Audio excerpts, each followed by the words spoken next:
Ophélie. Je viens vous raconter ce que j'ai vécu avec mon grand frère dans une structure de Libreville. Mon grand frère se plaignait des maux de tête depuis le 1er octobre. Il avait des douleurs atroces au niveau de la tête. Et nous nous sommes dit que vu que c'est un charpentier, c'est sûrement la fatigue. Et je suis allée en pharmacie chercher les médicaments. J'ai expliqué à la pharmacienne. Elle m'a fait comprendre qu'il doit beaucoup se reposer. Elle a prescrit un traitement qu'il a suivi, mais ça n'allait pas. Lui-même, le 14, samedi 14, il est parti au SAMU de Libreville faire un scanner. Arrivé là-bas, il fallait prendre, ils lui ont remis un traitement, une ordonnance, il est rentré le samedi. Ça allait, nous avons acheté le médicament, il a consommé. Mais dans la nuit, l'état s'empirant, le lundi, on a décidé d'aller à l'hôpital. Nous sommes d'abord allés à Mélène. Mélène n'ayant pas de matériel adéquat. Ce jour-là, le médecin de garde, c'était le docteur. Ils ont appelé l'hôpital militaire, c'était saturé. Le CHU de Libreville saturé, CHU d'Ovendo saturé. C'est le lendemain, lorsqu'il a terminé sa garde, qu'il a rappelé l'hôpital d'Ovendo. Ils ont dit qu'une place était libérée. Ils nous ont conduits en Réa. Nous sommes arrivés le mardi en Réa du CHU d'Ovendo. À chaque fois que je posais des questions, il me répondait par des signes. Quand je lui demandais s'il avait mal quelque part, si tu as mal, appuie-moi la main. Il appuyait la main, il répondait par des signes. Le jeudi, les médecins ont décidé qu'il devait manger. Il devait manger. Ils ont demandé à ce qu'on puisse acheter la nourriture. Ils ont donné l'ordonnance du kit alimentaire. On est allé acheter le kit alimentaire et nous avons apporté à l'hôpital.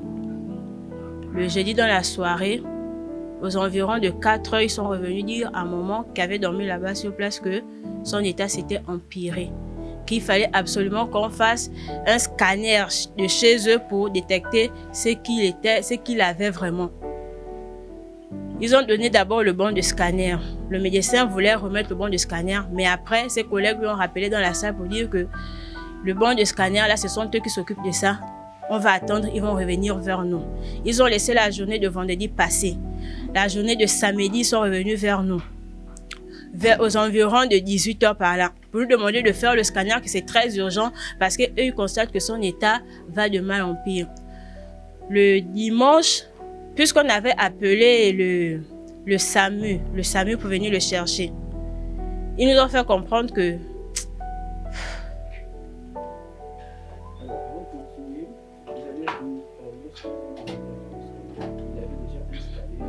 oui, au SAMU de Libreville.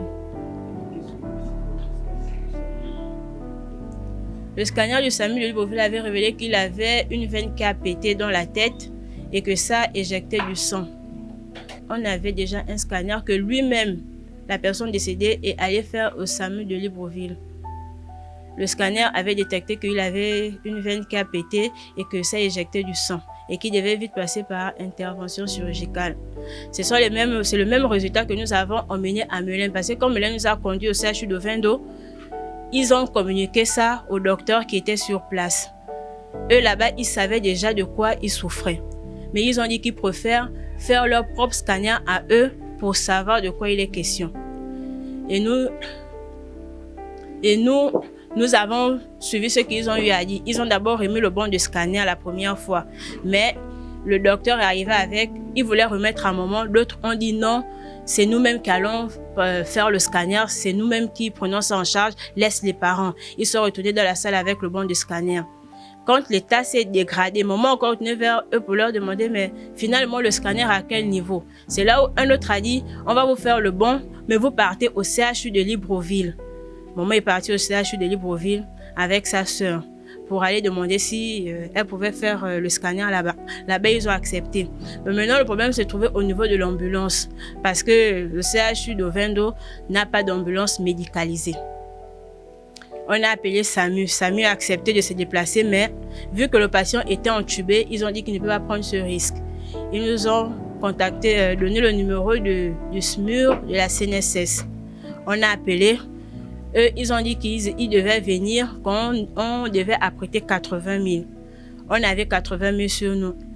le SMUR de Libreville est passé au CHU d'Ovendo. Le temps que maman était encore à l'hôpital général, le temps de venir au CHU d'Ovendo, ils ont rappelé maman depuis là-bas pour dire que laisse le scanner là-bas, laisse le bon qu'on t'a remis là-bas, le scanner d'ici fonctionne. Tu n'avais qu'à revenir ici et on va faire le scanner sur place parce que le scanner de l'hôpital fonctionne déjà. Maman est venue, le SAMUR aussi est venu. Arrivé sur place, ils ont dit au SAMUR que le malade ne part plus faire le scanner ailleurs, ils vont faire ça chez eux parce que leur scanner fonctionne. Ils sont partis. Et quand ils sont partis, ils nous ont fait comprendre que c'est pas comme ça que ça se passe. Il fallait nous avertir au préalable au lieu de venir en vain. Nous sommes restés au CHU d'Ovendo. Quelques temps après, ils sont allés prendre mon grand frère pour aller faire le scanner en bas.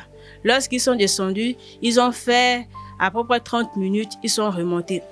Lorsque nous sommes retournés dans la salle pour aller voir les médecins pour leur demander la conduite à tenir, ils nous ont fait comprendre que ils sont descendus aller faire le scanner, mais arrivés sur place, le scanner est encore tombé en panne, donc il faut réappeler le SMUR de Libreville. Quand on a réappelé le SMUR de Libreville, ils ont refusé.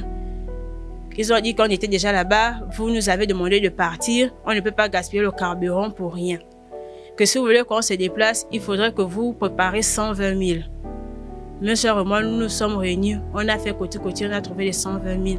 Il pouvait être 17 heures. On les a rappelés. La dame qui nous a eu ce jour a dit que on ne peut plus venir parce que nos chefs nous ont dit que si c'est le cas Moudi David, il faut préparer 150 000. S'il n'y a pas 150 000, on ne se déplace pas. Puisque c'était la seule ambulance médicalisée, apparemment c'est la seule ambulance médicalisée qu'il y a dans Libreville. On est obligé, parce qu'on voulait que notre grand frère puisse vivre. On s'est réunis pour chercher les 150 000.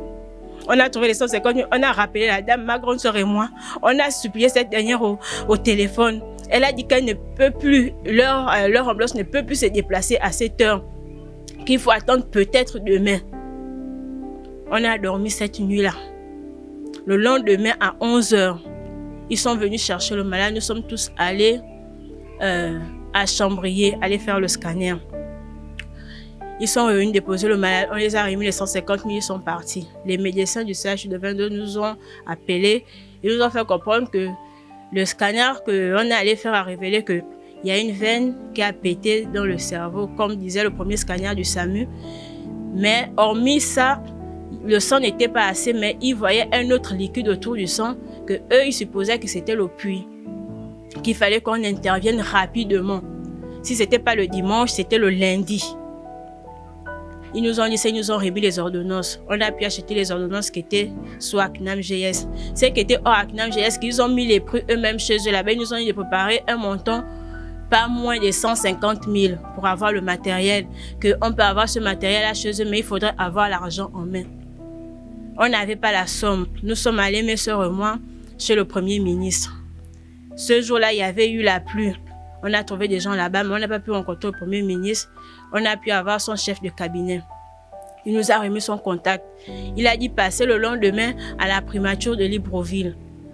Le lendemain, c'était le lundi. Nous sommes allés là-bas vers les 8 h.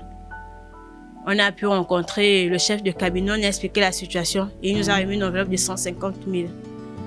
Lorsque l'on retourne maintenant au CHU d'Ovendo pour leur dire que nous sommes prêts, vous pouvez procéder à l'opération, les médecins nous font comprendre que c'est espoir perdu, qu'on ne peut plus opérer mon grand frère parce que le sang a déjà envahi toute la tête. Il ne peut plus pratiquer une opération, le cerveau a cessé de fonctionner. Là, il ne reste que son cœur qui bat. Que les parents doivent attendre dehors. Quand son cœur va arrêter de battre, on va venir nous annoncer qu'il est décédé. Il s'est éteint le mardi 24. Ils nous ont demandé de venir chercher le corps.